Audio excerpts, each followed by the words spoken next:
How do giants like Netflix, Stripe, or WhatsApp handle millions of requests every single second without breaking a sweat? It's not just bigger servers. Today, we're peeling back the layers of a high-scale API.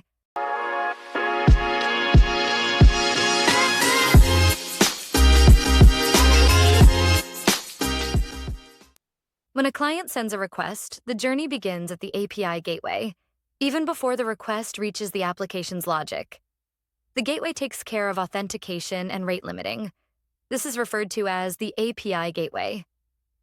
Right behind the gateway, we have a load balancer.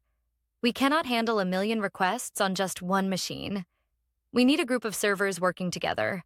The load balancer uses algorithms like round robin or least connection to distribute the work across hundreds of worker nodes.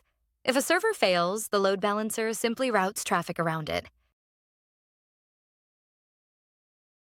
Imagine a library. Instead of walking to the back shelves, the librarian has the most popular books on the front desk.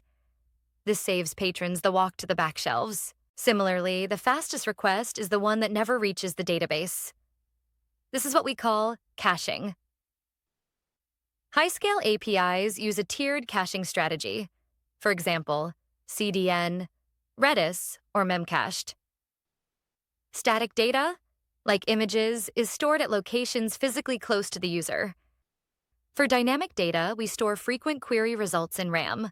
This allows us to fetch data from RAM in nanoseconds. In comparison, fetching from a disk-based database takes milliseconds.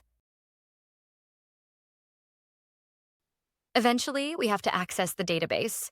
To prevent it from becoming a bottleneck, engineers use read replicas.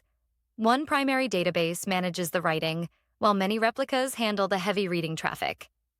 Next, we look at database sharding. If we have 90 million users, we do not store them all in one table. Instead, we distribute them across multiple database clusters. This way, no single machine carries the entire load. Not every request needs an instant answer. If we are uploading a 4K video, the API doesn't make the user wait. It uses a message queue. The API says, "We've received your request. We will tell you when it's done." It drops the task into a queue, and background workers process it as fast as they can. This is called decoupling. So, how do APIs handle millions of requests? First, we distribute traffic with load balancer. Second, we shield the backend with caching and gateways. Third, we scale the data with sharding and replicas. Fourth, defer heavy work using message queues. It's a symphony of moving parts, all designed for one thing: reliability. And that's it. Thanks for watching, and we will see you in the next video.